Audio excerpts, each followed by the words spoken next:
This is week 35 of the Persimmon Challenge. I want to apologize for last week. I was reading through the comments, and you're right, that's not what I'm about. Persimmon should not be about that.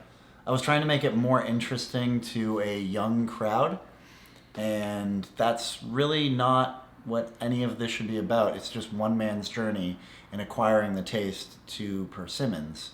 Um, I throw myself humbly before you and just eat a persimmon, you know?